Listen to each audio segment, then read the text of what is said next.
Hey, so in this video, we're going to be comparing BuyBotGo and SellerAmp to see who has got basically the more accessible version of the sales charts, how easy they are to use, and, which one is basically better overall. So obviously, when you're out and about doing retail arbitrage, it's important that you get as much of the same information as you'd have if you were, say, doing online arbitrage, right? You need to know everything. So you need to know how well the item sells, you need to know its history and so forth. So a chart is a great way of understanding the history and trends, and if there's any inconsistencies, things like that, right? So let's look at BuyBotGo and SellerAmp's charts. Now, let's see. On SellerAmp, on the main sales chart, I don't think we can get any bigger than this. I think that's basically it. Let's see, view to the chart on Keeper. So you can actually view the chart in a bigger way over on Keeper, but let's go back. You can open that chart in a new window. So yeah, you can get it a little bit bigger, but ultimately not on its own. So you get information for the Amazon price, FBA price, FBM, buy box, the new price, and sales rank. Now, if you tap any of these, it will sort of like turn them off like that, right? Let's tap. If you tap on any section, you have a breakdown of what was going on at that point in time. If you use two fingers and sort of like move them away from each other, you can zoom into a certain point. If you tap on a certain line, it will highlight it like so. The window sort of like seems to do its own thing with it disappearing. Maybe it would disappear on its own, I'm not sure, but yeah, so zooming in, zooming out, right?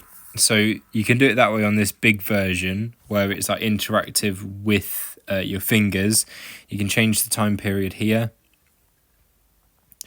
And if we go back to the actual chart itself right here, we can do more or less the same sorts of things over here as well. So you can sort of like narrow down what exactly you want to see, then like build it up. So you kind of get the full picture of the sales history from this. Yeah, change time period as well. So yeah, everything you could expect from sort of like a basic sales chart. Now let's take a look at BuyBotGo in comparison. So BuyBotGo is a little bit different. So instead of the chart being on the actual product itself, it's actually in a separate section, right? So instead of it being on this, it's actually in its own sort of like designated chart section. So you get it a lot bigger than what SellerAmp can show, which makes for easier reading. And I think it's a bit clearer as to, what parts you can toggle off and on. I believe there's actually, is there more? Yeah, so in the last day, week, month, 3 months, year, and for all time. But over in BuyBotGo, you've got more time ranges to look at. And yeah, as I say, it's a bit clearer as to what you can toggle on and off to, take away certain parts of the chart for easier reading, then add them back. Yeah, tapping on a certain section gives you a breakdown like that. And yet, if we zoom in, if we move up like that, if we put our fingers in and move up like that, we can sort of stretch the chart that way, or if we can do it sideways. So it's very functional. We can zoom in a matter of different ways. So yeah, up or sideways. So, we can properly get into that right there. So that way, or if we went to do it sideways, so it's a lot more interactive in that regard. And obviously we can change the time ranges here at the bottom as well, which is super useful. So obviously it gives you all of the same sort of like information: FBA price, Amazon, lowest new FBM BSR buy box. So yeah, FBA, FBM, sales rank. Yeah, so all of the same sorts of things. Except I think that this is a lot more user friendly, just because A, how it looks, B, it's bigger, and in terms of like what to actually do, it's a lot clearer, because if you were to look at this, it just looks like a key at the top, but It's only when you actually, I think I discovered this by mistake. If you tap it, that's what makes it disappear.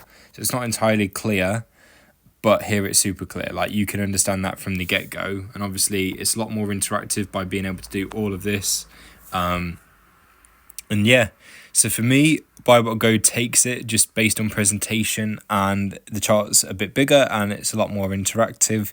I like that it has its own section, so you can split up what you're looking at. So you've got all of the analytical data here, chart stuff, and competition analysis type stuff and variations here. So for me, BuyBot Go's got to take that win. Thanks for watching. Catch you later.